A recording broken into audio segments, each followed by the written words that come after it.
Pues buenas tardes, buenas noches. Vamos a iniciar nuestra clase en el módulo 4. Miren, ya vamos en el módulo 4, qué bien. Y para iniciar nuestra clase en el módulo 4, vamos a iniciar formalmente con una oración.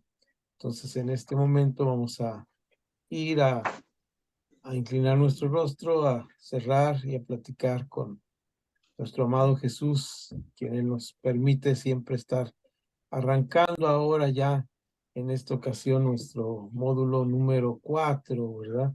Entonces, ahí vamos en un momento más a estar con este tema. Buen Dios, te agradecemos tu presencia en nuestras vidas, tu amor, tu cuidado. Gracias, Señor, por este tema que es sobre la familia y sobre la familia pastoral, tema por más importante para nuestro ministerio y que esperamos que tú seas el que nos dirijas, que nos guíes a lo largo de estos estudios y que podamos trabajar en estos temas guiados por tu Espíritu Santo, guiados por tu palabra y también en el entender tu palabra desde nuestra comunidad de estudio de cada uno de nosotros, y permite Dios que esto sea de beneficio para cada uno de nosotros. En el nombre de Jesús. Amén. Bien, como acostumbramos cada clase, iniciamos con, naturalmente, con tiempo de oración, la primera lección de este módulo 4. Estamos ya con un nuevo material, lo envié muy tarde ya porque se me fue el tiempo de la semana, rapidísimo, pero hoy solamente veremos una página, así que la pondremos ahí para verla. Este material es como más de reflexión y de plática entre nosotros, y va a quedar muy bien el viaje que primeramente Dios, y Dios nos presta vida, salud y fuerzas, haremos el próximo 15 días para entrar en una etapa de trabajo personal como familia, como familia de estudio, en el tiempo de estudio allá en vivo. Pero hoy iniciamos precisamente con este tema del módulo 4 que se llama la familia pastoral. Ven ustedes ahí en su manual, inmediatamente en la página 2, como siempre tenemos una parte que es importante, que le denominamos presentación del módulo. Si no tienen el módulo aún en físico, podemos verlo aquí en lo que estamos haciendo y trabajando, ¿sí? De acuerdísimo. Y en esta presentación del módulo vemos la descripción. Es importante empezar con esta descripción, está ahí en la página 2 del módulo. Y en este módulo vamos a ver lo siguiente. Dice, voy a leer lo que está del lado derecho. Vean ustedes, voy a regresar un poquito como la primera viñeta nos dice la familia, ¿no? La familia pastoral. Y ahí está parte donde podemos sacarnos una selfie, una foto de la familia todos juntos, y queda como una imagen. Ojalá sea así siempre nuestra familia, que aunque estemos dispersos, nos ayude a estar juntos. Hay un escritor cristiano alemán que vivió en la Segunda Guerra Mundial. Su nombre era Dietrich, como cualquier alemán, y su apellido era también como cualquier alemán, Bonhoeffer. Y Dietrich Bonhoeffer no era casado, era soltero, estaba por casarse cuando vino la guerra, y su prometida logró huir a los Estados Unidos, creo que a los Estados Unidos, estoy dando información sin haber revisado la historia. Pero él escribe una parte bien linda que tiene que ver con la familia. Y él dice, Dietrich Bonhoeffer dice en uno de sus escritos, no sé si a la persona que amo logró escapar. No sé siquiera si está viva, pero lo que sí sé es que yo vivo como si ella estuviera presente aquí junto a mí, ¿verdad? Es una paráfrasis que estoy haciendo de lo que él escribe. Eso es lindo, ¿no? Que aunque no esté la persona, que aunque la familia no esté junta, podamos vivir como con su presencia, y por eso esta selfie de la familia no es solo una fotografía, es la realidad de que las familias siempre están presentes. Por eso este módulo enseña patrones, principios y valores fundamentales para la vida matrimonial basada en la palabra de Dios, que fortalecerá la familia como base de un ministerio pastoral efectivo. Ahora, este módulo está diseñado para una sociedad moderna, ¿verdad? Postmoderna, dirían los sociólogos del siglo XXI, donde la familia ya tiene unas características especiales. Familia es cualquier persona que se une a una comunidad de vida. Y no estoy hablando esto de familias raras o extrañas. Estoy hablando que muchas veces por razones de la vida, nosotros podemos estar solteros, casados, pero pertenecemos a la familia eterna de Dios. Es decir, somos una familia. Este sentido se da el sentido de familia en la iglesia desde el principio de la historia de la iglesia. ¿Recuerdan ustedes que en el libro de los Hechos, donde nos habla de la iglesia como familia, voy a decir algo que si ustedes en algún momento de la clase, como tengo la lámina y no tengo la vista de ustedes, es posible que no les vea, pero si alguien quiere preguntar algo de lo que estoy diciendo o a contribuir con algo, pues me interrumpen y me dicen, por favor. Hago esta aclaración mientras pasamos al tema. Entonces, este tiempo de familia es un tiempo de familia especial donde la familia no solamente, aunque aquí menciona el objetivo como el matrimonio, no necesariamente es el matrimonio, porque en Hechos 2 dice que los griegos, y no significaba que eran de otro país, sino los judíos que tenían una educación griega, había dos tipos de educaciones, los que habían estudiado o crecido dentro de la misma Palestina, que eran los judíos, vamos a decir, palestinos o de la región, y los judíos que habían crecido en otro lado, alejados de Palestina. Por eso es que, para poner este ejemplo, a veces ejemplifico diciendo, por ejemplo, no es lo mismo un mexicano de Jalisco, de aquí de los Altos de Jalisco, que ya ven que hablamos nosotros los de acá de Jalisco bien quién sabe cómo, y decimos las cosas bien quién sabe cómo, ¿verdad? Ancina mismo, y a todos decimos yeah, ¿verdad? No, decimos hey, ¿verdad?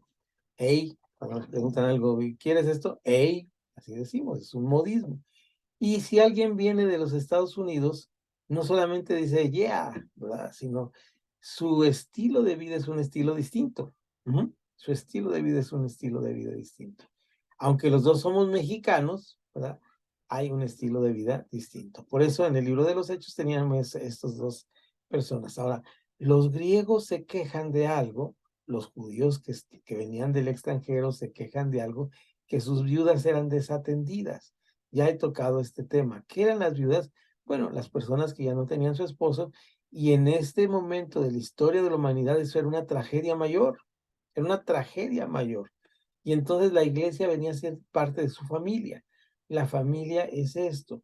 Nosotros por razones culturales, normalmente nuestras iglesias están constituidas, bueno, ahí la pastora José, si todavía anda por ahí, no sé, nos va a decir si sí o no. La mayoría de nosotros recibimos, pues, en la iglesia primero a las mujeres, ¿no es cierto? No sé en el caso del pastor Samuel cómo está constituida su iglesia, pero es muy común que la iglesia esté constituida normalmente por mujeres. Bueno, voy a tratar de moverle aquí para ver si los veo. Ahí está, ahí está. Y ahora ya los...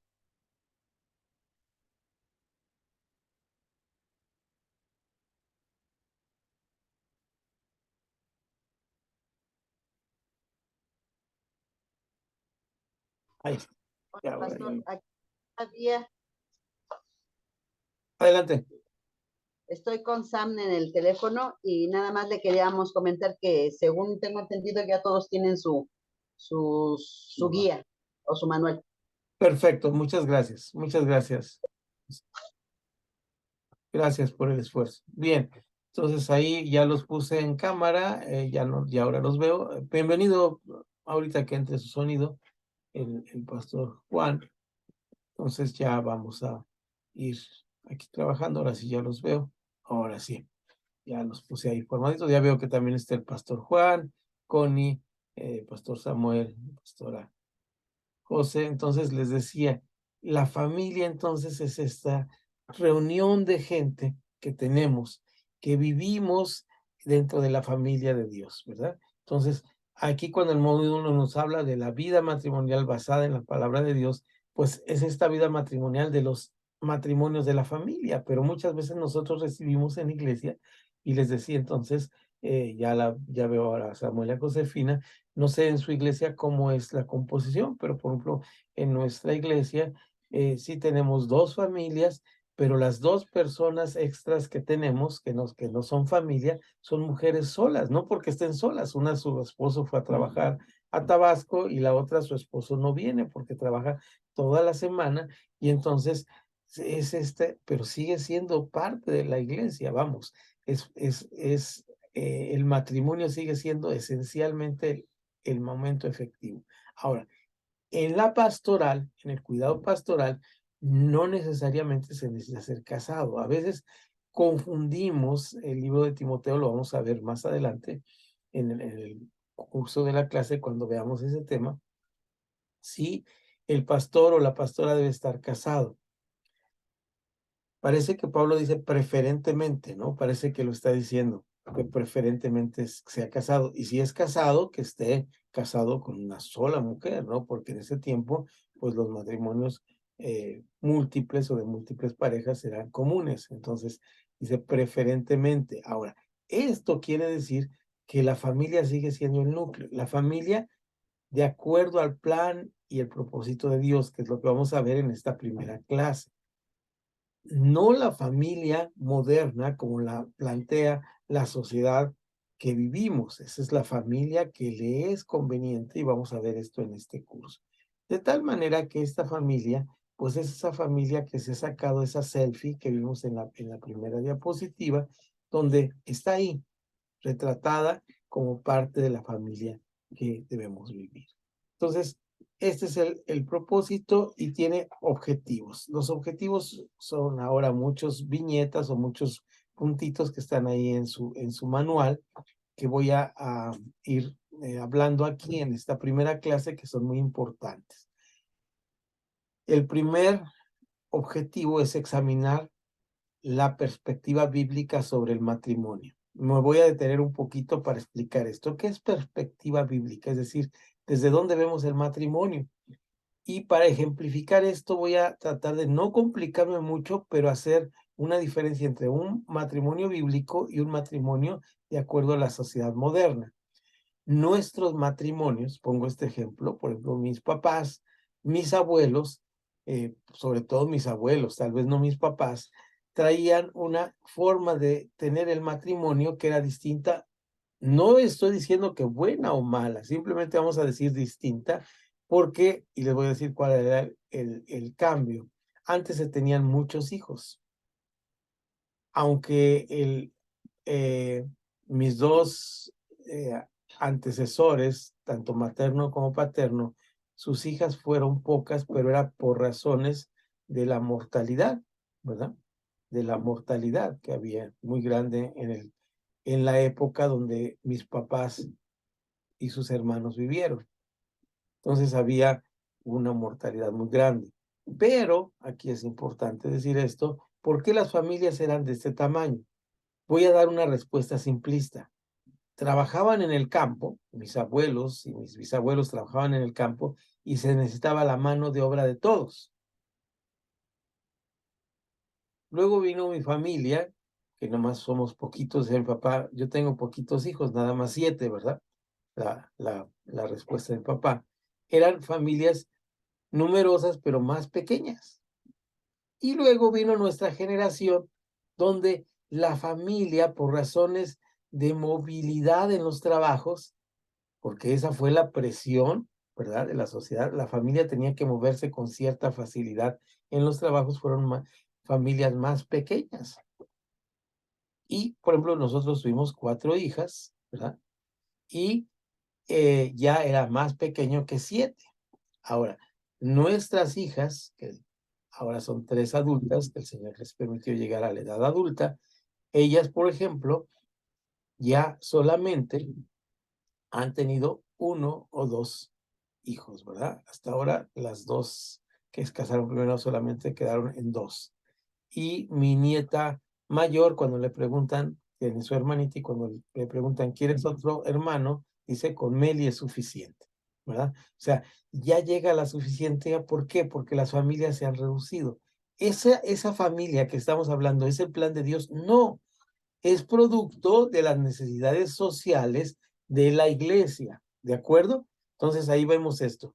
Entonces este es el aspecto de las necesidades sociales de la iglesia que se adapta a la sociedad, se adapta a los medios. Vamos a decir, ¿la iglesia o las clases en la iglesia deberían ser por Zoom? No, es un producto de una necesidad y un beneficio que tomamos de esto. Por cierto, pónganme dedito así, si se ve bien mi imagen, póngame dedito así si se escucha bien. Vamos, estamos aquí probando un micrófono nuevo, a ver si es un micrófono de la misma computadora, pero tiene una opción de mejorar el audio, porque por las transmisiones a veces se baja el audio, espero que sea mejor. Entonces, todo esto es el matrimonio como estaba al matrimonio como era bíblico. ¿Cómo era el matrimonio bíblico? Ahí nos vamos a referir más adelante en la clase a cómo lo dice Jesús, y cómo lo plantea el Génesis, pero ahora vamos a dejar ahí este tema. Explorar los peligros contemporáneos para el matrimonio. ¿Cuáles son los peligros contemporáneos para el matrimonio? No vamos a hablar sobre este tema porque es muy abundante y lo vamos a identificar durante el desarrollo de todas nuestras clases, cuando veamos cómo hay muchos peligros y el pastor, la pastora, los líderes de la iglesia no están exentos de esto. No estamos exentos de estos peligros. Ahora, tenemos que identificar prácticas saludables en el matrimonio. ¿Cuáles son las prácticas saludables? Pues ser mejores seres humanos cada uno de nosotros, a colaborar en el hogar, ayudar, que la persona sea confiable, ¿verdad? Esto es importante. En el libro de Hebreos, en el capítulo 13, por ejemplo, menciona, lo digo así de paso, lo vamos a ver una clase mucho más adelante, en un tema que voy a dar sobre Hebreos 13, pero dice, honroso es el matrimonio sin mancilla, ¿verdad? Dice, el hecho, dice el propiamente, no el matrimonio, dice, los matrimonios deben ser estables y el hecho debe ser sin mancilla, o sea, debe estar limpio, debe estar sin faltas, ¿no? Sin falta alguna. Y esta es parte de vivir unas prácticas saludables en las diferentes etapas de nuestra vida que nos tocó vivir. Examinar la perspectiva, nuevamente aquí vemos la palabra perspectiva bíblica sobre los hijos. Es decir, ya no es sobre el matrimonio, sobre los hijos, cuál es la perspectiva bíblica. Y ahí Pablo siempre está hablando sobre esto, sobre todo en Efesios habla del matrimonio y de los hijos, lo vamos a ver en Efesios capítulo 5. Explorar los peligros contemporáneos para los hijos también, igual que lo hacemos para el matrimonio. Podemos identificar prácticas saludables de las relaciones padre e hijo. Esto es importante. ¿Cómo nos relacionamos en el caso mío, con mis hijas? Debe haber prácticas saludables. Hay etapas en todo esto y tenemos diferentes etapas. Yo comentaba el otro día algo muy importante. Yo decía, yo pensé que cuando terminara de pagar la universidad, y es decir, pagar entre comillas, ¿verdad? Porque es una inversión, de mis hijas iban a acabar los problemas. No, sigue siendo un asunto de cuidado con las hijas en etapas distintas. Uno nunca deja de tenerlos como hijos. Comprender la relación entre familia y ministerio. Este punto es importante. El lugar que damos, hoy vamos a hablar un poquito de eso, el lugar que damos a la familia y al ministerio. Es decir, cada momento tiene su punto y su espacio en nuestra vida. Somos seres integrales donde integramos diferentes cosas. Cuando nos fracturamos, cuando nos segmentamos, entonces empezamos a tener problemas. Debemos ser íntegros. En ese sentido, la palabra de Dios nos habla de que seamos íntegros. Explorar cuando la familia amenaza al ministerio. Explorar cuando el ministerio amenaza a la familia. Ven estos dos puntos cómo están contrapuntados, ¿no? Y eso es muy común, más común de lo que ustedes se imaginan. No estoy hablando de sus casos ni de sus vidas, sino en un aspecto preventivo, porque en la consejería pastoral a veces nos ha tocado a nosotros aconsejar a Esther, mi esposa, y a mí a pastoras y pastores, y vemos que el punto de quiebre está en esta situación de la relación entre la iglesia y la familia, entre la familia y la iglesia, entre el ministerio y la familia y la familia y el ministerio.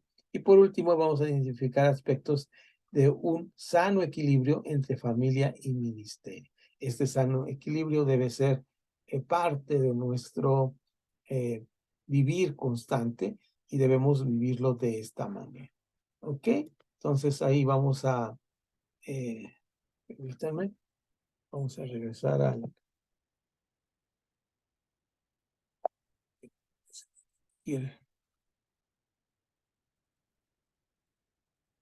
Ahí estamos. Vamos a cerrar acá. Ok.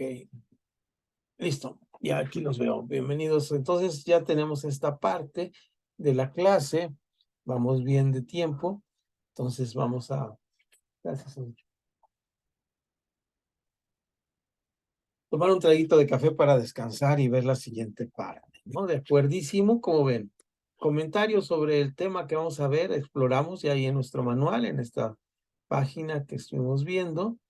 Entonces, este es el tema que vamos a explorar, ¿no? Entonces, y este tema aparentemente, si se dieron cuenta, es un manual cortito, ¿no? Está delgadito, pero es mucho de trabajo de escribir y de reflexionar.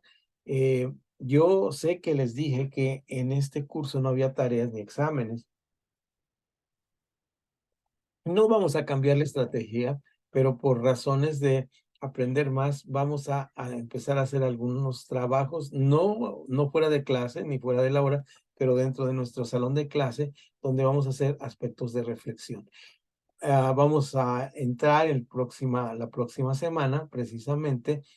No, la semana que entra no estamos como con permiso para faltar a clases, de una vez lo digo, pero dentro de 15 días de tratar de estar allí presenciales y vamos a llevar dinámicas para empezar a trabajar esto del matrimonio y yo creo que va a ser bastante interesante. Es más, si tienen familias de la iglesia que puedan asistir, sería bueno.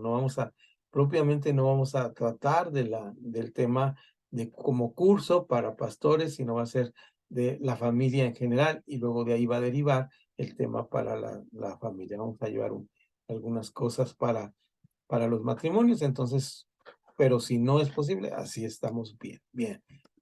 Vamos entonces a ver nuestro temario. No dice el té de Mario, dice el temario, ¿verdad? O el índice. Ahí los dejé de ver porque estoy viendo mis notas, pero cualquier cosa ya saben que pueden estar atentísimos a revisar conmigo o para hacerme preguntas. Vamos en la página, dejen ver, es que está lenta mi compu hoy, tal vez por el micrófono que tengo incorporado, pero debe ser la página 4. Después del análisis que tenemos, vamos a ir a la página número 4.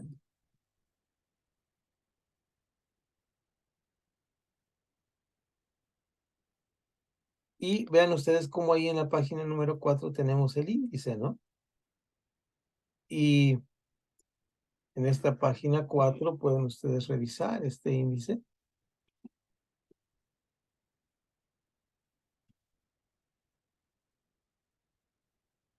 ¿Y qué nos dice ahí? Hoy tenemos cohetes, como ven, tenemos fiesta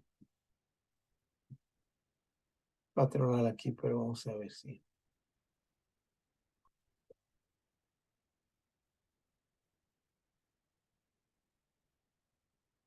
Bien. De ahí de la página, bienvenido a este módulo, ya la vemos con claridad, pero vamos atorando, perdón. Hoy fue más complicado de lo que había pensado. Denme un segundo. Ok. Vamos a revisar el contenido, por favor. Y vean ahí en la página 4 que tenemos el contenido. Y ahí está, ¿no? Y vean ustedes que solamente tenemos 3 unidades, ¿no? Es lo que quiero que Estaba tratando de acomodarlas para verlas en una sola pantalla, pero bueno, así está perfecto. Se dan cuenta ahí que solamente son tres unidades. Prácticamente ahí estamos visualizando todo. El matrimonio, los y las hijos e hijas, ¿no? Hacemos aquí una aclaración.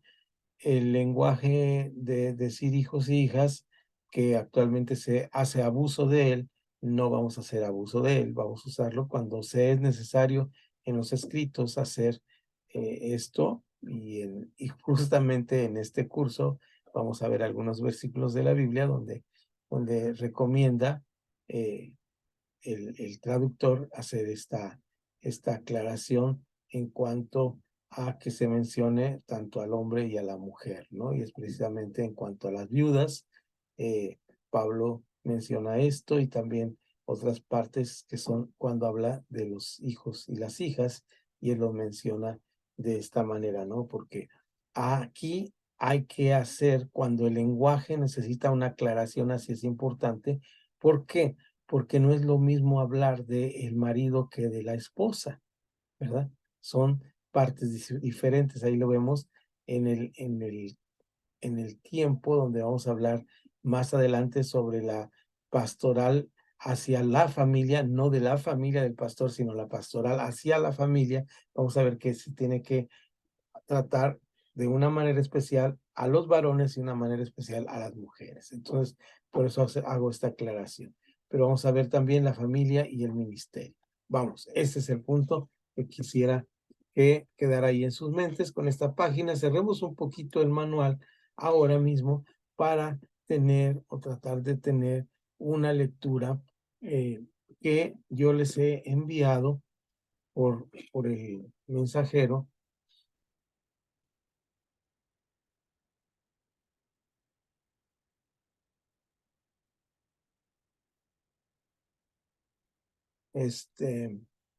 Permítanme tantito.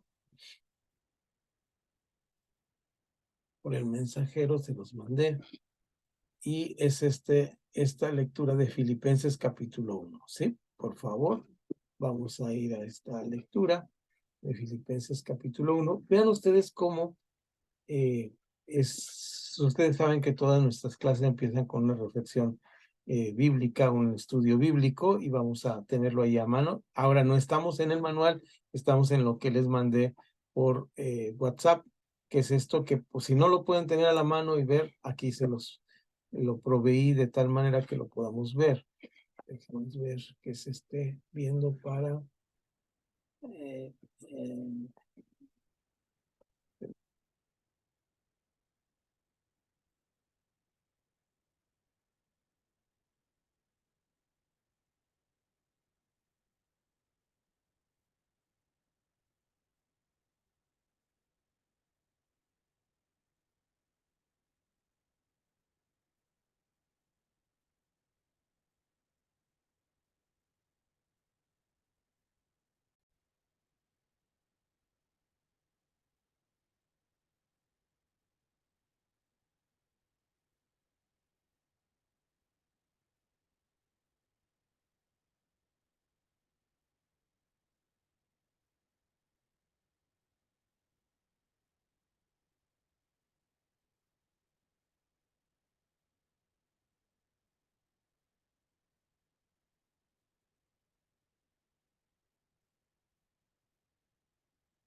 No se escucha nada.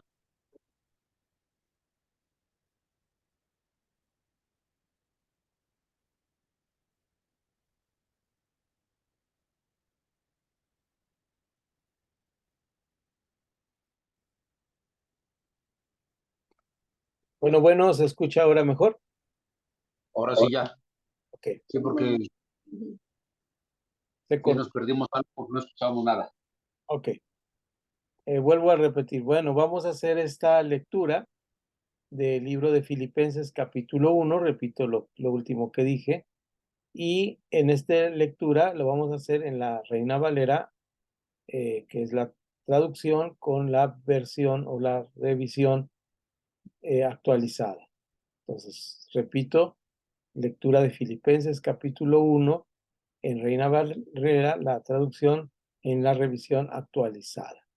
No sé si se escuchó que lo dividí en capítulos y versículos, bueno, si no ahorita lo hice en este formato que fue mejor para mí para el estudio. ¿Por qué? Porque lo voy a leer y lo voy a ir comentando en una revisión que es esta, pero también con una interpretación, no porque la Biblia puede interpretarse de manera distinta, sino les decía, porque nosotros cuando lo leemos con una perspectiva. Cuando leemos la Biblia con una perspectiva desde la pastoral de la familia, cuando leemos con una perspectiva de la familia pastoral, entonces tenemos una lectura diferente fijándonos en nuevas cosas. Vamos a leer, dice Pablo y Timoteo, siervos de Cristo Jesús, a todos los santos en Cristo Jesús que están en Filipos. Y tengo la palabra subrayada Filipos, con los obispos y diáconos. Gracia a ustedes y paz de parte de Dios nuestro Padre y del Señor Jesucristo. Bueno, esta carta está dirigida a unas personas que están en esta ciudad de Filipo en el siglo I. No abundamos más ahí, simplemente decimos que dos personas, que es Pablo y Timoteo, lo escriben a los que están en Filipo con los que los cuidan. Esto significa los obispos o supervisores, hemos hablado en otro momento, y los que los atienden, los diáconos. La iglesia tiene que ser cuidada y atendida. En otras palabras, esta carta está dirigida a los pastores, aunque no es una de las cartas llamadas pastorales que Pablo escribió a sus amigos. Esta carta aquí nos dice que está escrita a los de Filipos, por eso se llama carta a los filipenses, y esta carta está escrita tanto a los obispos, que obispo quiere decir supervisor, y a los diáconos. ¿De dónde vienen estas palabras en este primer párrafo? Dejé un margen, lo pueden imprimir y hacer su propia lectura y poner un resumen ahí, si lo quieren hacer para un sermón, y es como yo lo uso, y lo he usado así algunas veces, y aquí podemos decir, esto tenía que ver con la forma que había en las casas, o en la distribución de las casas griegas, el famoso okos, o como se escribe en griego, el oikos, ¿verdad? Esta distribución era que tenían esclavos que tenían esta función, la función de supervisar que todo se caminara bien en la casa y la función de atender, obispos y diáconos. En la iglesia tiene que haber estos servicios que nosotros llamamos en nuestra lenguaje religioso ministerio. Entonces, queda claro para quién es esta carta y vamos a analizar el primer capítulo. Vamos a los siguientes 3 versículos que abarcan de versículo 3 al versículo 6. ¿De acuerdo? Doy gracias a mi Dios cada vez que me acuerdo de ustedes, siempre intercediendo con gozo por todos ustedes en cada oración mía, a causa de su participación en el Evangelio desde el primer día hasta ahora, estando convencido de esto, que el que en ustedes comenzó la buena obra, la perfeccionará hasta el día de Cristo Jesús. Él está agradecido porque esta iglesia, que está constituida por los miembros de la iglesia, por los supervisores y los servidores, está creciendo, tienen este proceso de crecimiento. Ahí tengo una cita al margen y digo Proverbios 4:18. Espero que esté bien la referencia. Hace tiempo que no me acercaba a este escrito, pero Proverbios 4:18 es: mas la senda de los justos es como la luz de la aurora, que va en aumento hasta que el día es perfecto. Entonces, esta imagen de poética es muy bonita porque la iglesia, con sus pastores, con los que cuidan, tienen esta misión. No es una misión individual, no es una carrera de resistencia individual. Me parece que aquí Pablo, y es la interpretación que está diciendo, está hablando de esta iglesia, vamos a llamarle comunidad de fe para dejar un poquito la imagen de que la iglesia son las casas o los lugares donde nos reunimos. En esta comunidad de fe, ellos van creciendo en ese sentido y hace esta figura muy buena que nos hace ver que el cristiano tiene este camino. No nos convertimos, nos asomamos al espejo y decimos: ah, caramba, mira, el nuevo hombre, el Jesucristo perfecto. No, decimos: ¿qué me pasó? ¿Realmente estoy cambiando? ¿Realmente hay algo que está cambiando en mi vida? Pero este cambio tiene dos aspectos importantes de acuerdo a lo que tiene el contexto bíblico y no lo dice. Primero, que este cambio se da en la comunidad. ¿Y de dónde sacamos esta idea de que se dé en la comunidad? Pues del mismo Señor Jesús en San Juan, después de los capítulos 13, 14 y 15, donde nos habla, dice: yo soy el pámpano, yo soy la vid verdadera, ustedes son los pámpanos, y fuera de mí no pueden estar. Entonces, vivimos el cristianismo pegados a la comunidad. Y en esta comunidad tenemos un desarrollo comunitario, un desarrollo a, a saber que el que en ustedes comenzó la buena obra, la perfeccionará hasta el día de Cristo Jesús. Y recordamos el versículo de Proverbios 4:18. Esta analogía nos hace ver, pues sí, cuando amanece y nos vamos a trabajar tempranito a las 5 de la mañana, pues no son tan visibles las cosas, no, nos parece que todavía faltan muchos cambios en nuestra vida, pero más adelante vemos que llega un momento en que llegamos a la plenitud del día, a la plenitud del día, hasta que el día es perfecto. Naturalmente, para los cristianos sabemos que este día perfecto es cuando estemos en su presencia.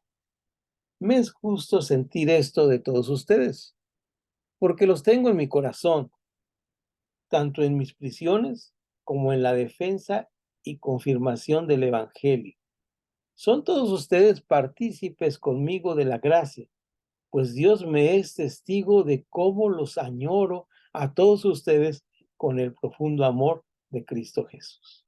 Aquí nos está hablando de algo personal, de un pastor, de alguien que les presentó el Evangelio, que ahora los extraña, pero ¿dónde está aquí? ¿En qué lugar está? Está en la cárcel, está prisionero. Esta carta la escribe, es una de las cartas desde la prisión, es una carta desde la prisión. Y vean ustedes cómo esta carta de la prisión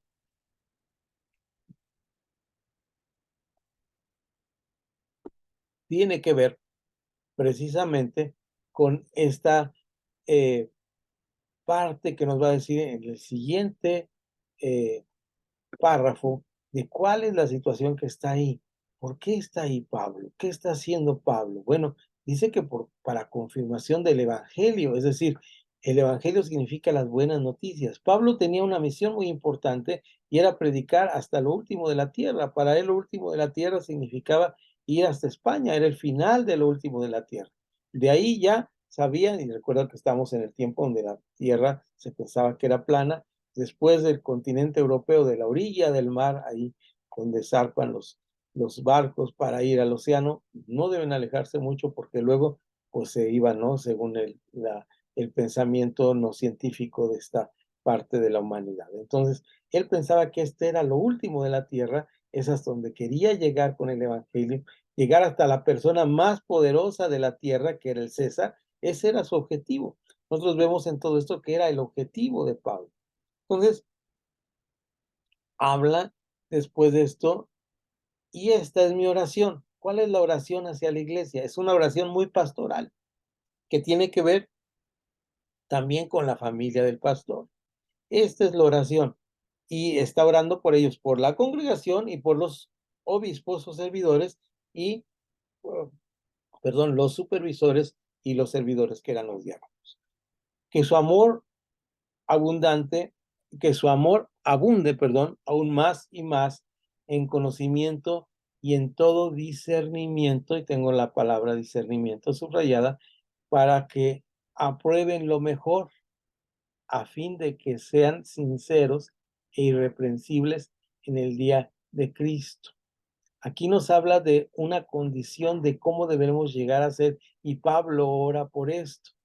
Tenemos que tener conocimiento y discernimiento. Son dos cosas indispensables. ¿Cuál es el conocimiento? Pues en la palabra de Dios. ¿Qué es lo que debemos discernir? ¿Cómo debemos obedecer la palabra de Dios? Discernimiento aquí, y yo lo he utilizado, es lo que nosotros decidimos hacer o no hacer. Conocer, discernimiento es conocer aquellas partes profundas de la mente del Señor que nos permitan saber que lo que está planeando Dios para nuestra vida está bien, a pesar de que a veces sea, como en el caso de Pablo, pruebas difíciles como estar en la cárcel, a fin de que sean sinceros e irreprensibles. Dos cosas importantes. Sinceros quiere decir transparentes, que puedan ver a través de nosotros, es decir, que no nos andemos escondiendo ni ocultando, e irreprensibles, que nadie nos pueda llamar la atención. Podría poner una nota al margen cuando Pablo mismo en la segunda carta a los Corintios escribe: no damos a nadie ocasión de tropiezo para que nuestro ministerio no sea vituperado o puesto en menos, ¿no? Por ahí en los primeros capítulos de segunda a los Corintios. Sea irreprensible en el día de Cristo, llenos de fruto de justicia, llenos del fruto de justicia, fruto que viene por medio de Cristo Jesús, para gloria y alabanza de Dios. ¿Qué párrafo este del 9 al 11? Esta es mi oración, que su amor abunde aún más y más en conocimiento y en todo discernimiento, para que apruebe lo mejor, a fin de que sean sinceros e irreprensibles en el día de Cristo, llenos de fruto de justicia, fruto que viene por medio de Jesucristo para gloria y alabanza de Dios. Debemos buscar este fruto de crecimiento, y este fruto de crecimiento se da en la comunidad, de acuerdo a lo que hemos estado viendo. Ahora viene, para terminar esta parte, he tenido un poquito más, pero esta parte de los versículos 12 al 20, donde ya habla de un proceso de familia pastoral, que es lo que vamos a estar viendo en las siguientes 7 clases que nos restan. Quiero que sepan, hermanos, que las cosas que me han sucedido han resultado más bien para el adelanto del Evangelio. De esta manera, mis prisiones por la causa de Cristo han sido conocidas en todo el pretorio, subrayó la palabra con verde, pretorio, y entre todos los demás. ¿Qué era el pretorio? El pretorio era el lugar donde estaban los gobernantes, y era el lugar donde mismo Jesús fue llevado ante el pretorio romano, donde se les era juzgado. Vamos a decir, fue llevado al juzgado, y al juzgado se llevaba en los romanos para una sola razón: para ser condenado. Pablo estaba en esta circunstancia, pero vean su fe. La mayoría de los hermanos, tomando ánimo en el Señor por mis prisiones, se atreven mucho más a hablar la palabra sin temor. Llega a Roma, y entrando en Roma, que no había ido antes ni conocía a los hermanos, aunque les había escrito una carta que iba para allá, les está diciendo algo muy, muy importante. Les está diciendo: tienen que tener valor para predicar. Pablo ve de suma importancia que la capital política de todos los reinos de ese tiempo se conozca la palabra de Dios. Algunos, a la verdad, predican a Cristo por envidia y contienda, pero otros lo hacen de buena voluntad. Este párrafo hace referencia por qué fue llevado prisionero. Los de la circuncisión le habían acusado delante de las autoridades judías en la tierra de Palestina, y ellos lo llevan. El mismo Israel en Jerusalén es acusado por estar supuestamente yendo en contra de las tradiciones del pueblo, y él apela a César y por eso es llevado. Dice, algunos pues son envidiosos. Esos últimos lo hacen por amor, sabiendo, es decir, pero otros lo hacen por buena voluntad. Estos últimos lo hacen por amor, sabiendo que he sido puesto para la defensa del evangelio, mientras aquellos anuncian a Cristo por contención, es decir, por estar peleando. O sea, estaban queriendo ser cristianos judíos, pero siempre le estaban peleando. No, Pablo, es necesario seguir la ley. Por eso Pablo constantemente habla acerca en contra de los que quieren seguir la ley. Vuelvo a leer desde la coma para que se entienda esta coma final. Dice, defensa del evangelio, mientras aquellos anuncian a Cristo por contención, no sinceramente, pensando añadir aflicciones a mis prisiones.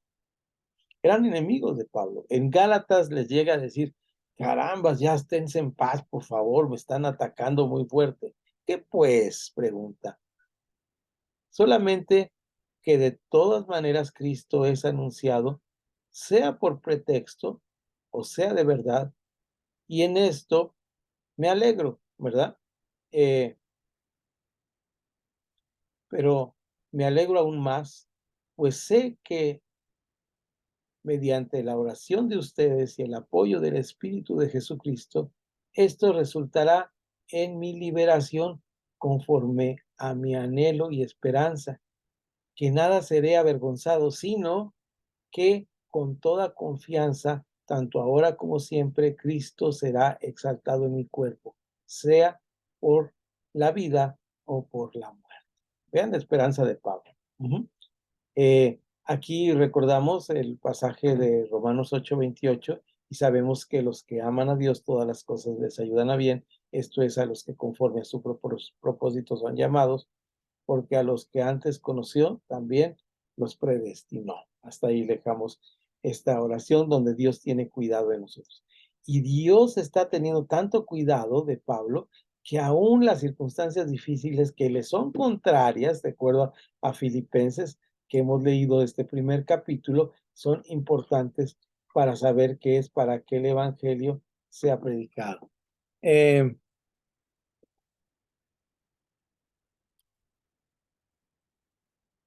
Vamos a dejar ahí nuestra lectura y vamos a regresar a nuestro manual. ¿De acuerdísimo? Vamos a abrir de nuevo nuestro manual allá para iniciar nuestro trabajo.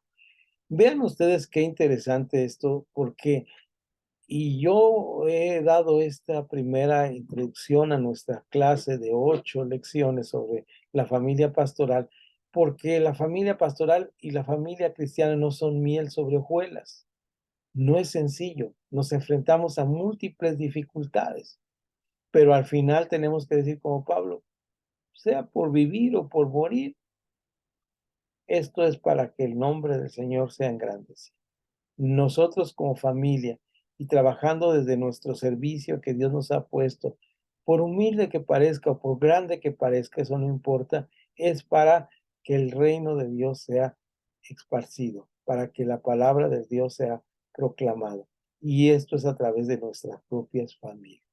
Siendo así de nuestras familias, entonces debemos estar atentos a toda esta manera de hablar y pensar de acuerdo a la palabra de Dios. Bien, entonces, una vez hablando esto, vamos a regresar a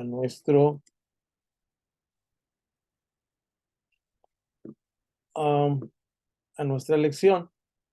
Vamos a ver en qué página nos quedamos.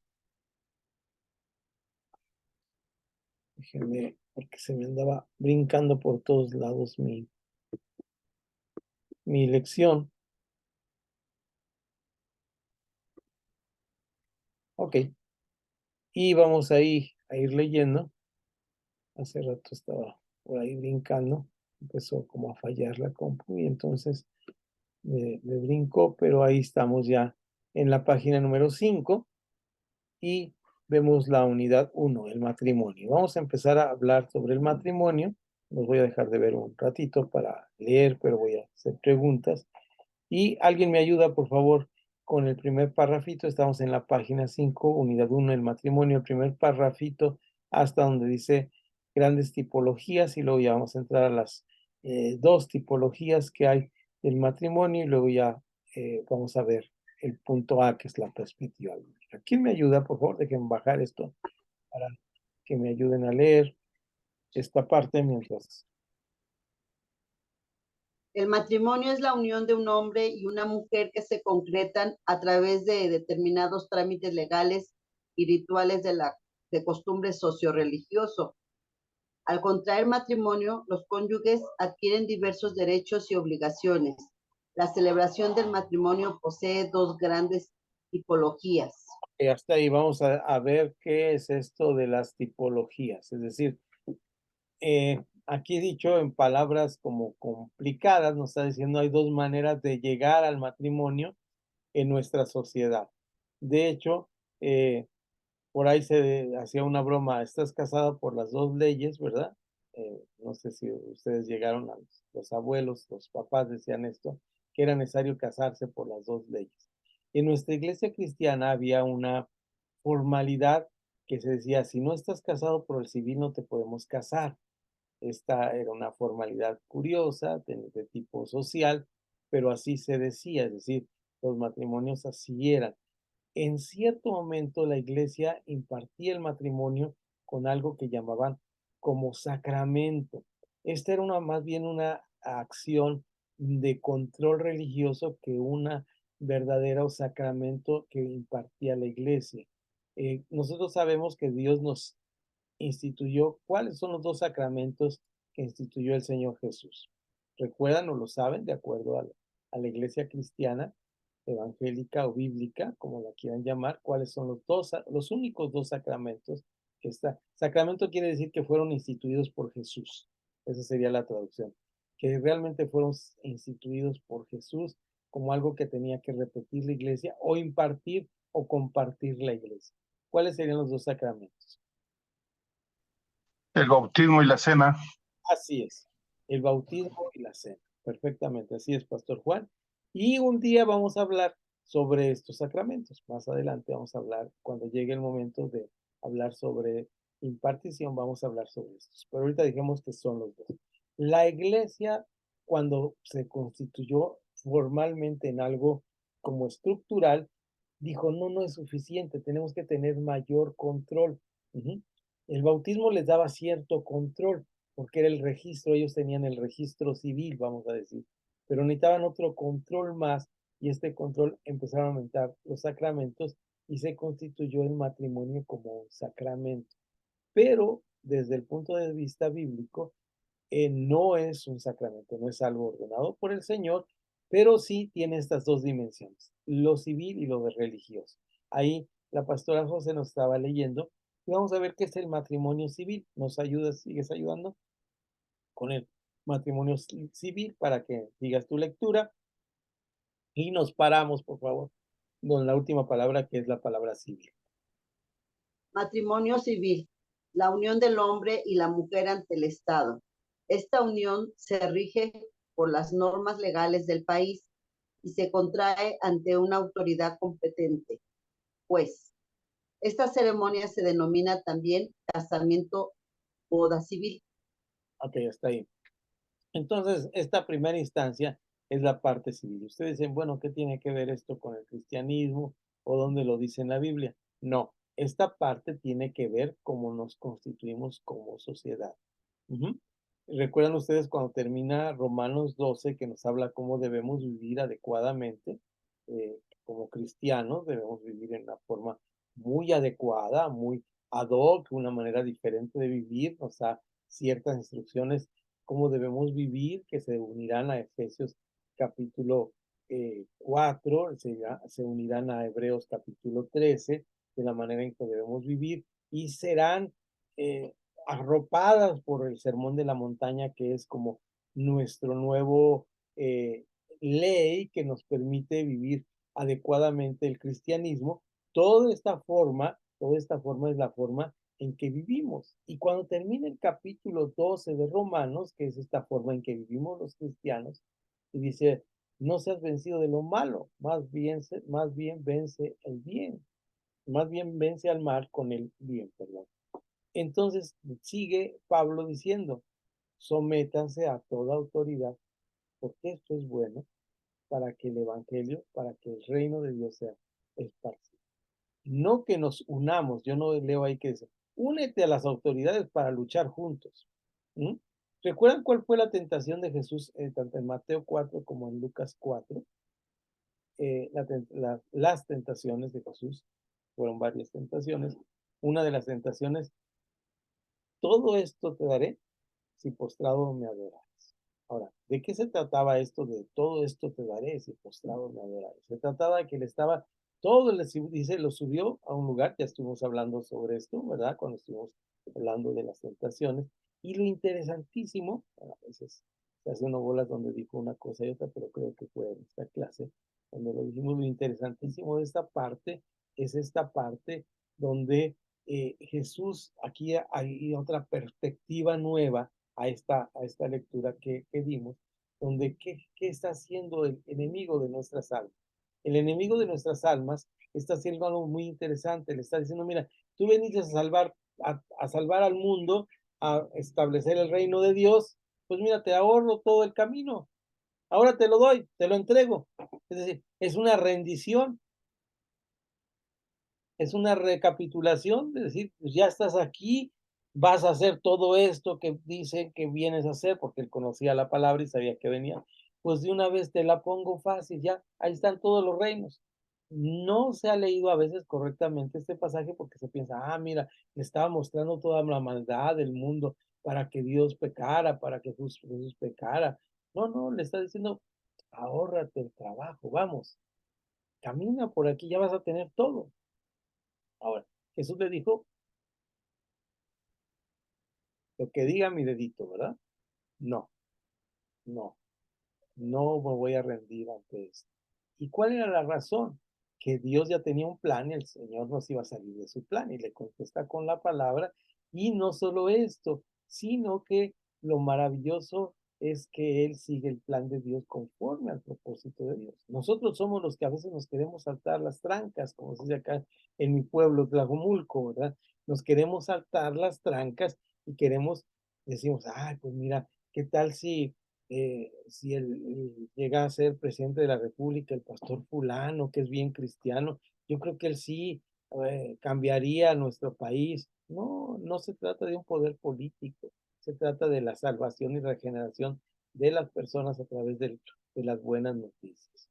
Este peligro está latente en toda la historia del cristianismo. Pero volvamos hay que sujetarse a este poder, porque este poder es el vehículo por el cual caminan las cosas, ¿verdad? Por la cual está presente el Evangelio. Dice Pablo en Gálatas, venido el cumplimiento del tiempo. Este cumplimiento del tiempo es cuando toda la situación política se había alineado correctamente para que el Evangelio fuera predicado por lo menos a todo el mundo conocido. Y parte de este conocimiento de predicar el Evangelio a toda criatura era sujetarse a las normas de la sociedad. Entonces, las normas de la sociedad, parte de las normas de la sociedad es el matrimonio y es establecido, como lo dijo la pastora, por un juez competente. En cada país y en cada región es distinto, pero ahora viene el matrimonio religioso. Vamos a ver el matrimonio religioso que no tiene que ver con sacramento. ¿Alguien quiere leernos esta parte? Por ahí veo que se mueve Samuel. Ah, sí. Matrimonio religioso, la unión del hombre y la mujer ante Dios. Esa unión se rige por los principios y mandamientos de la religión en cuestión. En el caso de la religión cristiana católica, dicha normativa está dada por los dogmas y la palabra de Dios, Biblia, y se contrae ante una autoridad competente, sacerdote. En el caso de la religión cristiana evangélica, dicha normativa está dada por la palabra de Dios, Biblia, y se contrae ante una autoridad competente, pastor ordenado. Esta ceremonia se denomina también casamiento, boda religiosa.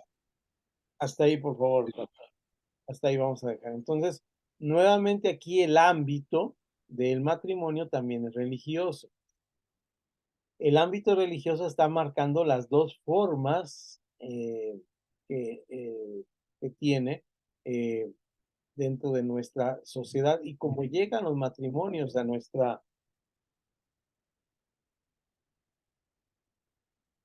como llegan los matrimonios a nuestra iglesia.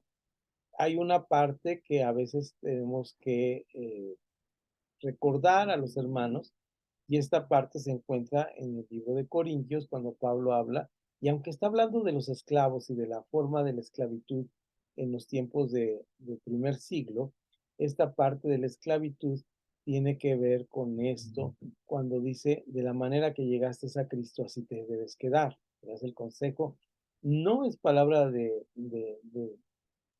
está prescribiendo algo precisamente, pero sí describe una situación del momento y el tiempo que nos puede dar una luz de cómo debemos vivir la vida cristiana, y a veces nosotros hacemos énfasis como religiosos en algunos aspectos que están a discusión. Naturalmente, aquí estamos en un grupo de estudio para decirlo, y hay familias que dicen, a ver, tú te casaste en la iglesia que no es válida, ni estaba Dios en esa iglesia, además había ahí demonios, y tú tienes que casar ahora en una iglesia verdadera.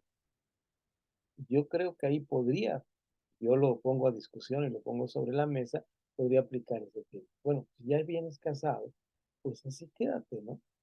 Ya estás casado, ya estás casado. Me parece a mí que meternos en este asunto es querer asumir este eh, control que la Iglesia Católica piensa tener, ¿no? Piensa tener, es decir, eso es lo que pienso. Aquí nos está presentando el manual las dos formas, como dando pie a que cualquiera de las formas sería correctísima en que ya están casados. Ahora, en último de los casos voy a decir algo y espero que no se tome como una herejía. Al final, al final, cada uno de nosotros llega delante de Dios a practicar el matrimonio y vamos a ver qué es el matrimonio bíblico, cuál es la perspectiva bíblica del matrimonio. Uh-huh. Y si en algún momento yo he recomendado a algunas personas que sienten cierta inquietud sobre la forma en que se casaron, ¿verdad? O la forma en que están casados, que sí de alguna manera sincera y honesta estén delante de la presencia del Señor y tengan esta presentar su matrimonio, su vida juntos delante de Él. Esto puede ser una ceremonia en la iglesia o puede no ser, ¿verdad? No necesariamente. Eso ya dependerá de cada denominación, de cada costumbre, pero sería interesante que sí estemos seguros. Mira, tú y yo, como varón y mujer, estamos de la presencia de Dios para estar juntos para siempre. Y recordar estas palabras que decía al principio de Dietrich Bonhoeffer. No importa dónde estás, no importa, yo decía, yo nunca había pensado decir esto, y hace un año precisamente en estas fechas lo dije, en una predicación. Hoy, este próximo domingo, predico en esa iglesia donde prediqué hace un año. Me invitan cada 3 meses a esta de nuestra denominación, a esta iglesia, y prediqué sobre un tema que era parte del matrimonio y decía, nunca pensé decir lo que dijo Richard Foucault. Hoy mi esposa está a tantos kilómetros allá en el sur de África y yo vivo como si ella estuviera aquí a mi lado, ¿verdad? Y no es nostalgia, es responsabilidad de caminar juntos, ¿verdad? Caminamos juntos. El matrimonio es esto, caminar juntos. Aquí viene la parte bíblica que vamos a analizar y al final vemos que el matrimonio es caminar juntos. Uh-huh. No caminar uno atrás de otro, no decirle, ay, sabes que ya me cansé en el camino, cárgame un poquito o un muchito, ¿verdad? Mira, llegué de trabajar tan cansado, por favor, estiramos la mano, ¿no? Y al estirar la mano quisiéramos que se nos apareciera el vaso de agua ahí en la mano. Y la esposa pues también trabajó todo el día, también está cansada. Ahora los matrimonios trabajan ambos. Entonces estamos como en esta parte, no es cargarnos el uno al otro, es adaptarnos el uno al otro, y vamos a ver este tema del matrimonio, sobre todo de la familia pastoral. Es importante considerar que todo matrimonio, para que sea reconocido plenamente como tal, deberá estar inscrito en el registro civil pertinente. Por lo menos en nuestro país así es. Aunque tenemos leyes ya que legislan y dicen si tienes tanto tiempo casado, ya te podemos dar seguro, pero sí es importante esta parte, ¿no? Por eso la iglesia cristiana en algún momento, hago la pregunta aquí, ¿cómo es con ustedes? Si han tenido matrimonios, ¿cómo se pide esto, que estén registrados ante el registro civil, ¿no? No sé cómo es allá con el pastor Juan, cómo es con el pastor Samuel, ni quiero que cambien su forma tampoco, simplemente es como informativo para decir cómo es con nosotros, que lo pedimos o no lo pedimos. Adelante, pastor Juan. Bueno, vamos, prácticamente que sí es un requisito, ¿no? Primeramente, social, social reconocido por la sociedad para saber que están casados. Yo siempre he dicho que el matrimonio que vale prácticamente es el social. La iglesia lo único que hace es bendecirlos, no casarlos, sino bendecirlos nada más, porque el matrimonio así es lo civil. Así es como lo hago yo. Es excelente, pastor, y de hecho es el énfasis que me parece que todos deberíamos tomar. No vienen a casarse a la iglesia, venimos a bendecir su unión que ya se dio, ¿verdad? En el civil. Buen punto. Adelante, pastor Sam. Que ya deje de comer, hermano. Oh, él no está comiendo, yo sí.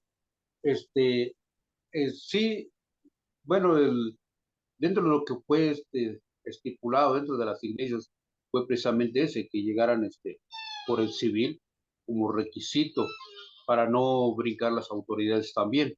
Pues por eso yo también así lo que pido es casar por el civil y ya nada más bendecir el matrimonio. Gracias, pastor. Sí, así es esta otra parte, además de lo que nos dijo el pastor Juan, que fue muy sabio, también esta parte de obedecer eh, el, el, el, am, el Romanos 13:1, ¿verdad? Someterse a las autoridades es parte de eso, parte de eso. Ahora voy a hacer una pregunta y, y, voy a hacerla a Connie y la voy a hacer bueno, ya no veo ahí a Sabarme. Acá estoy. Bueno, no está José, vamos a empezar con Connie, a ver si me parece. Por ahí si quieres prender tu micrófono, Connie.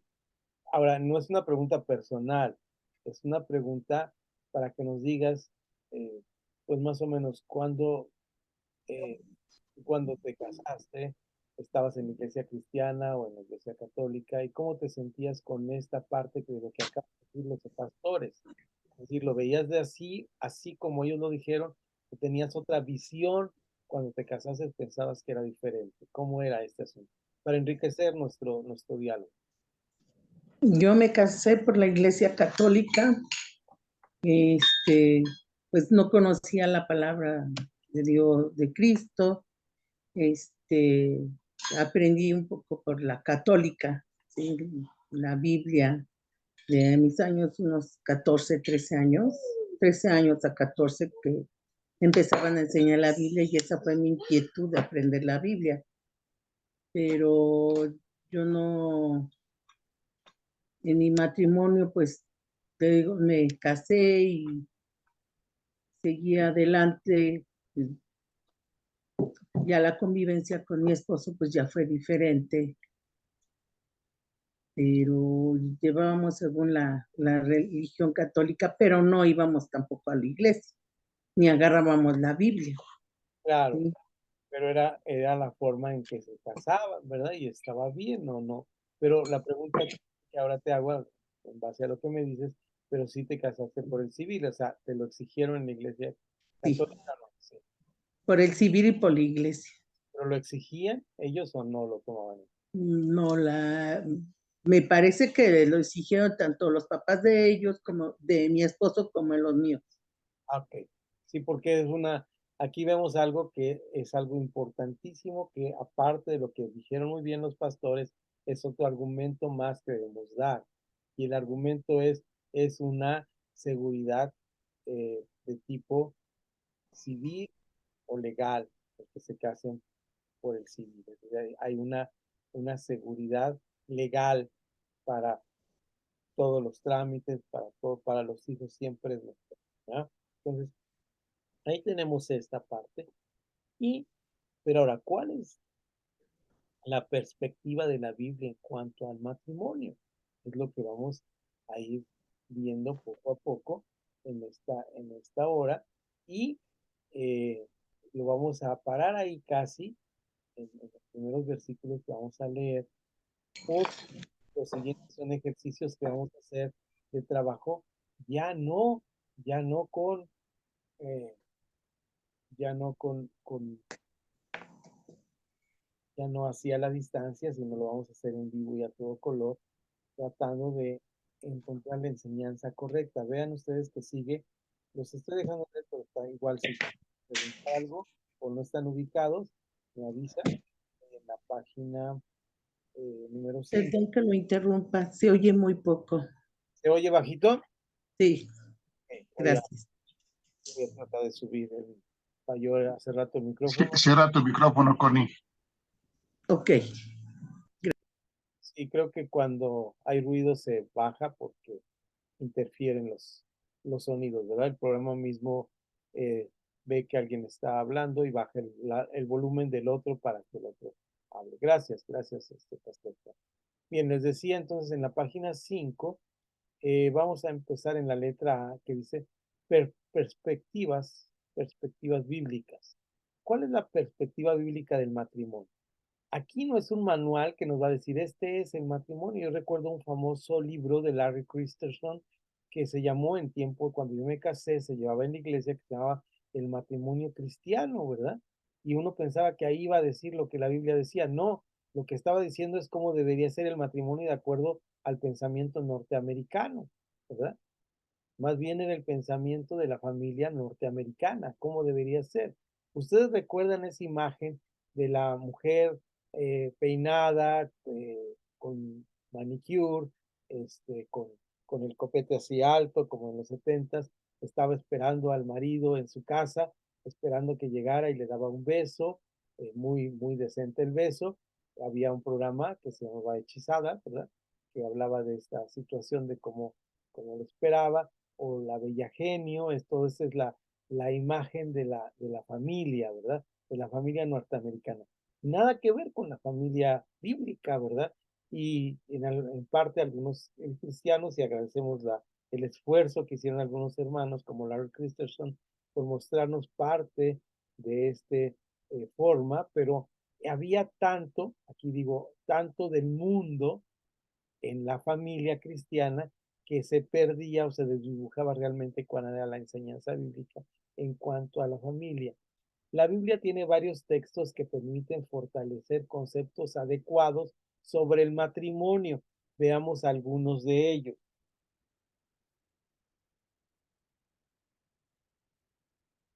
Vamos rápidamente al primer versículo y se encuentra en el primer capítulo de la Biblia. Ajá.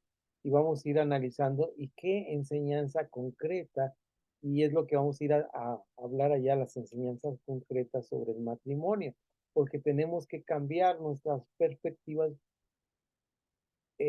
sociales, emocionales, culturales, a perspectivas bíblicas en cuanto al matrimonio.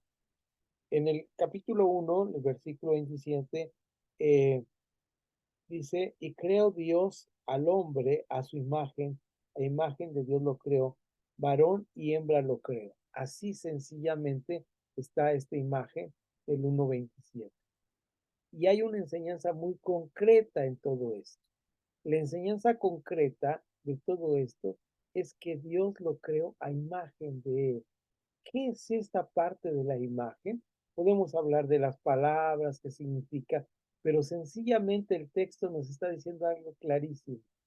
Hay una imagen de nosotros en el ser humano. Cuando la palabra aquí en el lenguaje hebreo habla de este hombre, dice en otra parte, dice, y creó Dios Adán. Y cuando utiliza la palabra Adam, utiliza la palabra hebrea que significa ser humano. Dios creó al ser humano y lo creó en dos dimensiones.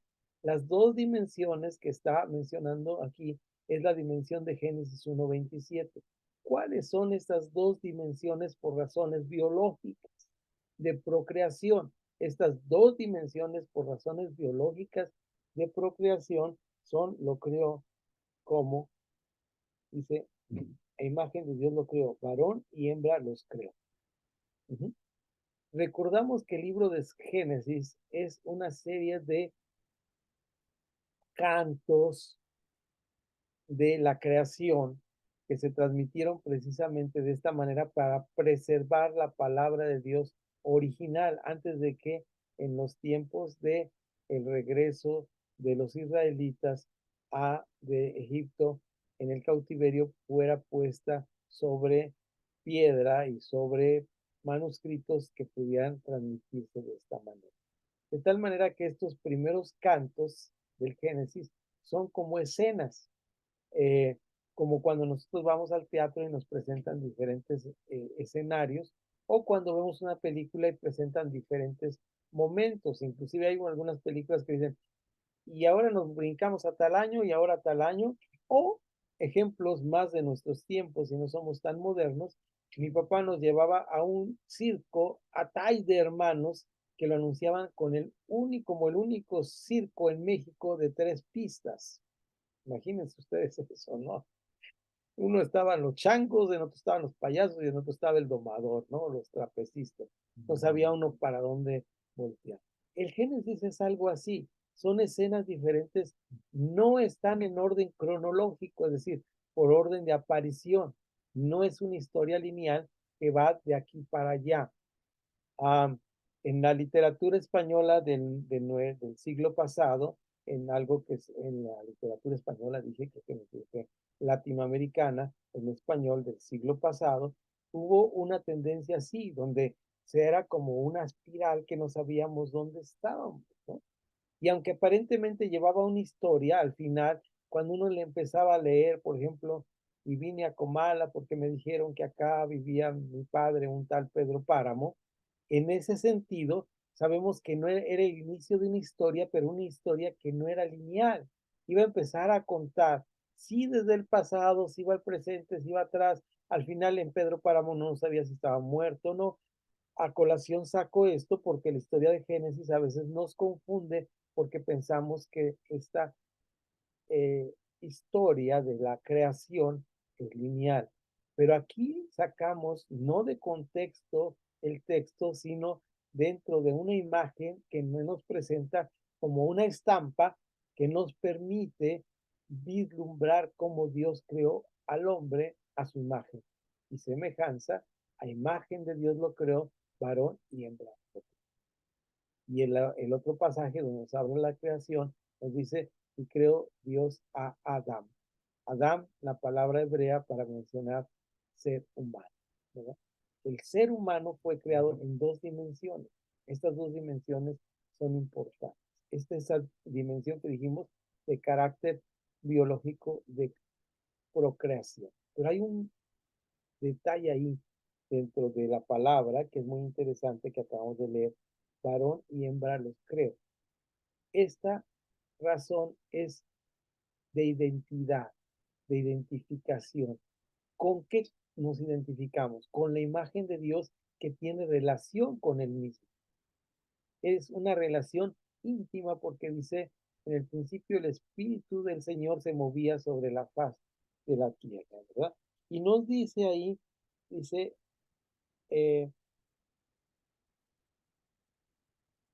que en el principio Dios creó los cielos y la tierra estaba desordenada y vacía, y las tinieblas estaban sobre la faz del abismo, y el Espíritu de Dios se movía sobre la faz de las aguas. Hizo Dios la luz y dijo, veo que es buena y así, y llega un momento que dice, hagamos al hombre a nuestra imagen y semejanza. Y ahí utiliza el plural, donde está hablando de esta relación entre él mismo, ¿no? Entonces, esta relación entre el mismo es parte de la imagen que se nos da a nosotros y nosotros tenemos varón y mujer en esta relación de una convivencia con el otro, igual a nosotros, pero diferente. Es decir, nosotros tenemos nuestro igual, pero igual a nosotros, pero diferente.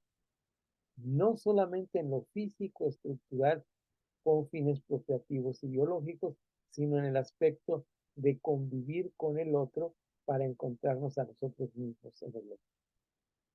Cuando nos dicen y nos argumentan que pues así nacieron y de tal manera tienen que buscar su sexualidad, muy respetable lo que cada quien quiera hacer por su vida, pero no se encuentra al otro en otro igual, se encuentra al otro en otro igual a él, pero diferente. Por eso el matrimonio aquí se ha dicho de paso y lo que aprendemos es que Dios planeó el matrimonio en el otro igual, pero diferente. Es decir, es necesario un varón y una mujer para llegar a esta comunión de imagen de Dios. Para llegar a una imagen de Dios. Encontrarnos en el otro es encontrarnos la imagen de Dios. Es encontrarnos con el propósito del ser humano como ser humano. La razón del ser humano está ahí. La razón de la humanidad está en el matrimonio. Dice por ahí un dicho, es que el matrimonio es la célula, la base de la sociedad. No solamente es la base de la sociedad, es la base de la humanidad misma que refleja la imagen de Dios. Reflejando la imagen de Dios, podemos vivir la vida como Él quiere que viva. Por eso Pablo dice, ya no hay varón ni mujer. Declara algo en Gálatas que para su tiempo es maravilloso, algo que tiene que ver con este nuevo hombre, el nuevo hombre que vino a formar Jesús y este nuevo hombre en el sentido de ser humano, en el sentido de un hombre que es un ser humano que es conocido por Dios. ¿De acuerdo? Vean ustedes qué importante. Entonces podemos anotar ahí, ¿qué aprendemos de esta enseñanza concreta? Lo que yo aprendí es esto que les acabo de narrar. Pero ustedes comenten, ¿qué aprenden de este versículo de Génesis 1:27? Pueden abrir su micrófono mientras tomo un traguito de café. Recuerden que cuando preguntamos en Aquila y Priscila, ninguna respuesta es correcta e incorrecta. Todos son aportaciones que nos sirven para estar viendo, conviviendo y hablando de la palabra de Dios que nos va a edificar, ¿de acuerdo? Es decir, aquí no vamos a reprobar a alguien o decir, no, lo que nos dijo no es correcto, sino estamos hablando sobre eso. ¿Qué piensan ustedes? ¿Qué aprenden ustedes de esa enseñanza concreta? Veamos algunos de ellos. Estamos buscando algunos textos que permiten fortalecer el concepto adecuado, ¿verdad? Y para mí es muy adecuado pensar que el matrimonio, el ser humano fue creado para complementarse, suplementarse y caminar juntos para mostrar la imagen de Dios, ¿verdad? Adelante, ¿quién quiere iniciar? Por ahí veo que Josefina se anima. Pastor, adelante. Bueno, yo quiero aportar lo siguiente, algo que siempre, bueno, no siempre, que de un tiempo me di cuenta con respecto al tema del matrimonio en esta área, o en lo que en este caso marido y mujer. Yo siempre he dicho que yo tengo que amarlo, respetarlo, porque si es mi semejante, mi prójimo, si es mi otro yo, mi media naranja, como lo queramos ver, ¿no? Pero al final me baso en ese mandamiento que dice amarás a tu prójimo como a ti mismo. Entonces, yo no lo voy a maltratar a él porque si lo maltrato a él es como maltratarme a mí. Digo, lo entendí de un tiempo porque no todo el tiempo del matrimonio fue eso.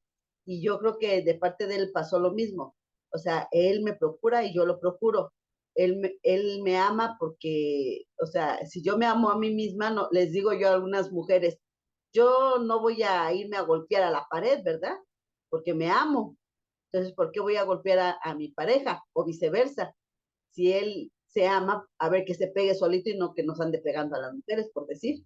Y así como que esto yo lo digo, ¿no? Amarlo, procurarlo, porque aparte de que es mi prójimo, también pues es creación de Dios como yo, es somos a imagen de Dios creados también, entonces como que eso me hace sentir pues que realmente somos creación especial. Gracias. Voy a hacer ahí un pequeño comentario, no de lo que dijo la pastora, que está perfectamente bien dicho, sino de algo que me pareció importante, ¿no? Me parece importante esta parte de Efesios, la vamos a ver seguramente muy ampliamente y vamos a discutir acerca de Efesios cuando habla, que dice, someteos unos a otros, las casadas sujetas a sus maridos, los maridos amando a sus esposas, como a sí mismos. Entonces, y este es un sometimiento mutuo donde nos vemos amados. Me trajo un buen recuerdo de este pasaje. Y nada más ahí, aunque fue muy dicho y entendí bien el sentido cuando dijiste cómo se diga, cómo se hable del matrimonio, como sea, pero tengamos cuidado con la soltería cuando hablemos de soltería, porque a veces este pasaje está dicho y dice, y creo Dios, varón y hembra lo creo. Es decir, el propósito de Dios es que estemos casados. Ese sería el propósito de Dios. O ya como varón y hembra somos completos. Es decir, el ser humano es mitad ser humano. Necesito la otra parte para llegar a ser humano. Y ahí es donde entramos, porque entonces las personas que nunca se casaron o que no tuvieron esposo o que ahora no tienen esposo, quiere decir que están mitades.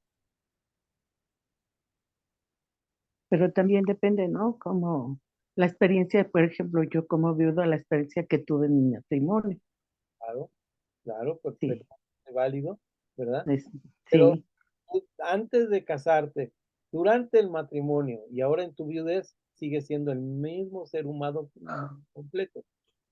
A eso voy. Dios nos hizo completos, no nos hizo mitades. así es. Dice, me voy a casar para ser feliz. Ya eres feliz, vas a compartir con él. Me voy a casar para ser completo. No, ya eres completo y vas a completar al otro con tu complementariedad, ¿verdad? Por eso somos Ujú. complementarios. Es decir, estás ahí, no, yo por ejemplo, soy ser humano, ¿verdad? Completo, perfecta validancia, siendo un ser humano completo. No necesito ser una persona dependiente del otro. Entonces ahí, eh, no porque lo hayas dicho mal, pastora, no.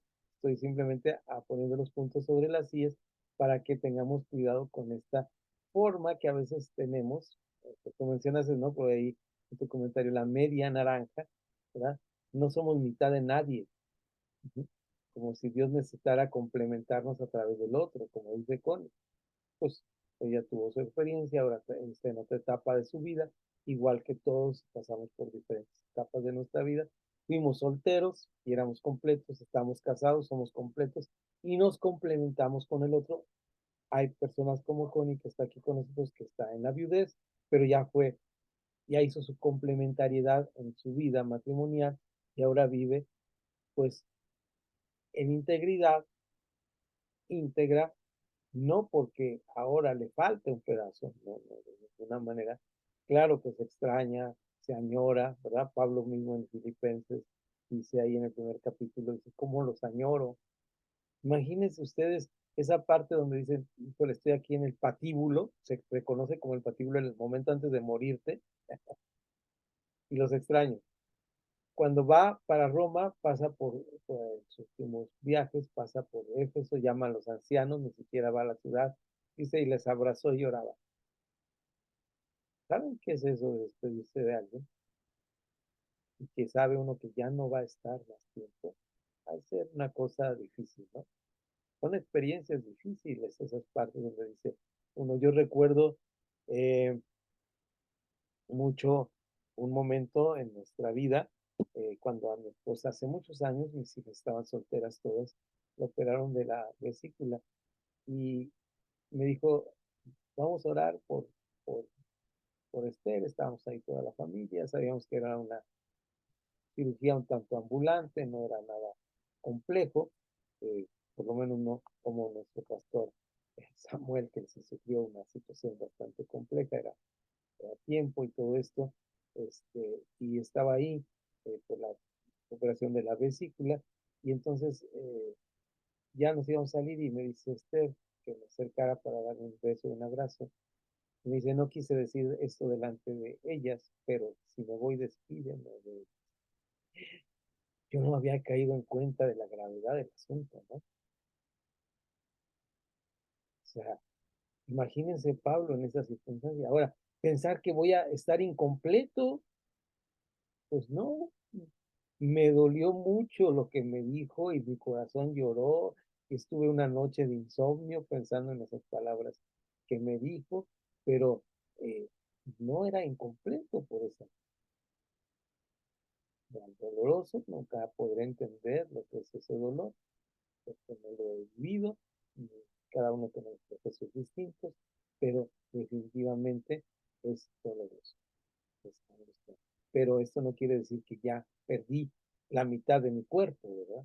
De mi identidad como ser humano, de ninguna manera.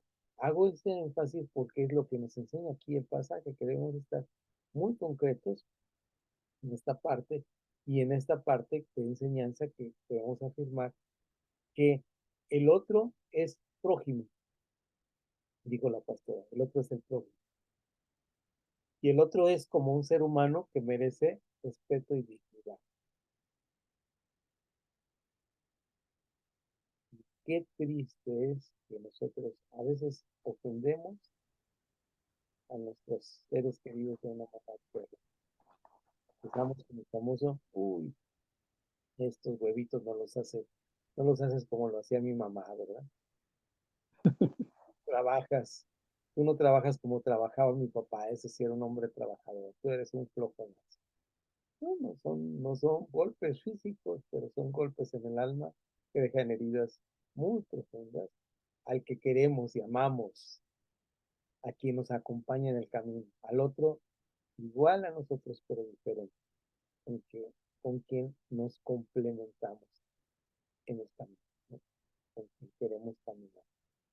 Entonces, esta parte del matrimonio en la familia pastoral es sumamente importante, de mucha importancia para el trabajo que tenemos que manejar. Porque qué difícil es que, imagínense dónde ataca Satanás a los pastores, a los ministros, a los maestros. ¿Dónde creen que los ataca?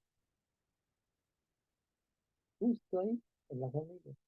Ahora todos los ataca de la misma manera. No, gracias a Dios, bendito sea Dios que hay multiforme de pecados, ¿verdad? Lo que me apela a mí no le apela a usted, ¿verdad? A mí me trae de un ala el café y el pan, pero a lo mejor usted dice, ¿un café qué cosa será eso? No lo conozco, ¿verdad? Cada uno nosotros tenemos nuestras propias luchas, nuestras propias dificultades, pero la mayoría de ellas pega en algo que se llama la familia.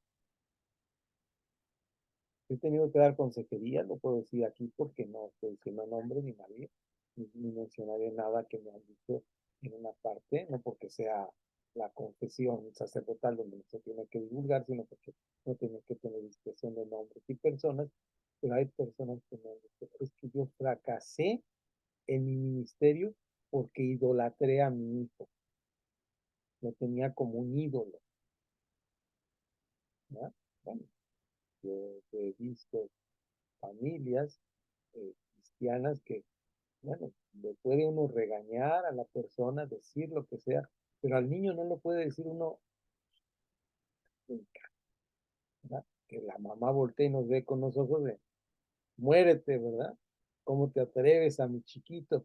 Y resulta que el chiquito tiene 14, 15 años, está jugando al celular ahí en la iglesia, ¿no? Y uno no puede decirle nada porque es el hijo de mami o de papi, ¿verdad? Entonces, esta situación de la familia llega a pegar. Y llega a pegar porque no sabemos ser seres individuales, seres humanos completos en esta integración. El muchachito de 12, 13 años piensa que sigue siendo parte de la mamá, sigue teniendo pegoste con la mamá. Entonces, tenemos, como dice el dicho en la psicología, romper el cordón umbilical. Ya se ha vuelto una frase popular, aunque fue una frase médica, desde la psicología social y científica, no charlatana, donde se habló de este tema, ¿no? De romper el cordón. Entonces, de llegar, este es el punto, a ser ser humano. Ahora vamos al 2.18, porque hay dos versiones, dos historias de, de la creación. Y en el capítulo 2, versículo 18, y ya la luz de la computadora me está dejando en ese gatón, pero dice, y dijo Jehová Dios, no es bueno que el hombre esté solo, le haré ayuda idónea para él. Es otra dimensión distinta. La ayuda idónea para él, ahora sí es para el varón, es la mujer. No es bueno que el hombre esté solo. Ahora, esta lectura se toma como, mira, pobrecito Adán estaba solito y le pusieron ahí una sirvienta para que le lavara los utensilios de comida, ¿verdad? Para que lo alimentara. No, no, no. Aquí nos está diciendo algo de la humanidad, que es la soledad. La complementariedad es parte del saber no estar solo. Si bien es cierto que la soledad, dice el dicho, es buena compañía, los seres humanos somos seres gregarios. ¿Qué significa esta palabra gregario? Dije gregarios y no gregorios, ¿verdad? Nadie nos llamamos gregorios, pero la gregoriedad o estar acoplados al otro es parte de nosotros. O sea, ustedes han visto en la secundaria cómo en esta época de que salen los muchachitos de la secundaria, cómo viajan, todos juntitos, ¿verdad? Piñaditos así. Viajan, yo les digo en manada, que es la forma grosera que no debo usar, pero así les digo, viajan en manada. Viajamos como grupo, nosotros con familia somos grupo, nos gusta estar juntos. Ya viene Navidad, ¿qué es lo que más nos emociona de la Navidad? Sí, los árboles, los cantos navideños que en algunas iglesias se dan, pero lo que más nos emociona es estar juntos. Somos seres de relación y somos seres gregarios, seres que queremos estar junto al otro, ¿verdad? Que nuestros nietos, que nuestros hijos, que nuestra esposa esté junto a nosotros. Eso es lo que queremos. Somos seres gregarios. Aquí el asunto no es que estemos, no sé si díganme si la traducción está bien o,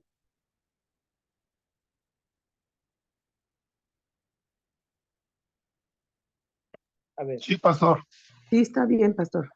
está bien, nomás ellos se les fue la señal. Entonces ahí vamos a informarles.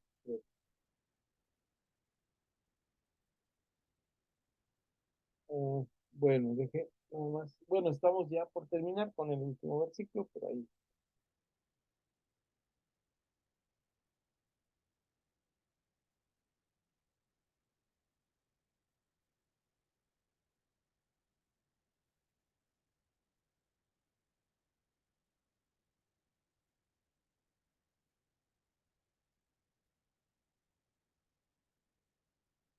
Denme un segundo.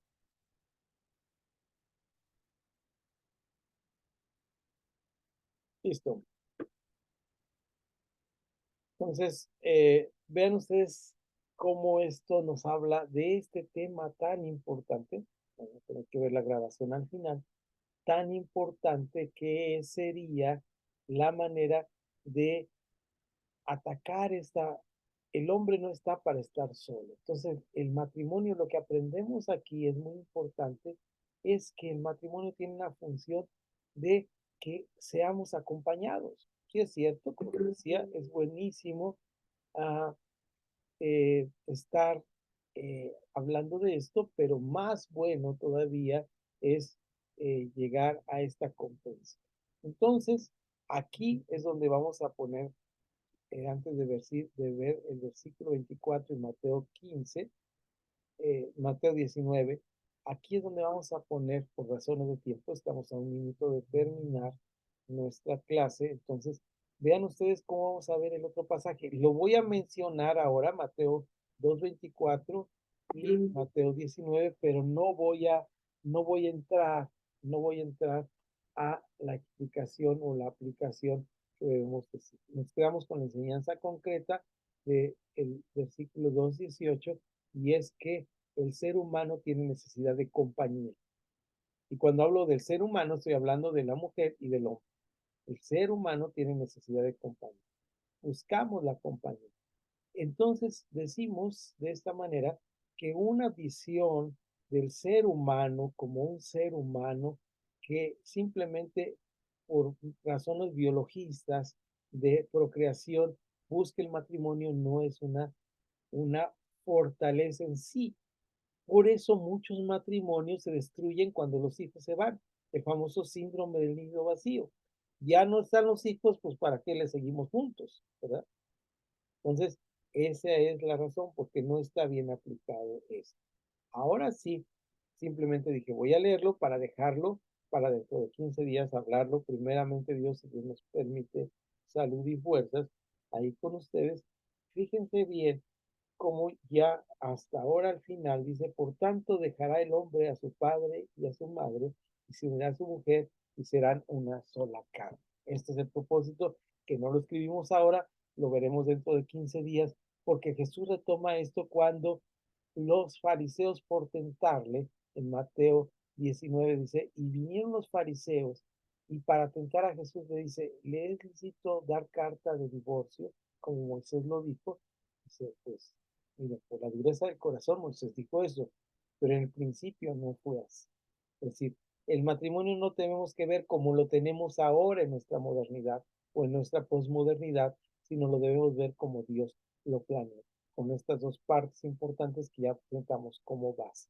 Primero, para establecer una relación como seres completos y cabales en una actitud de acompañamiento el uno con el otro y en la actitud de la compañía del otro y de la otra. ¿De acuerdo? Bueno, mis estimados, aquí llegamos al final de nuestro curso, primera clase, y ha sido un gusto verles en el módulo 4, ¿verdad? Qué bien que estamos en el módulo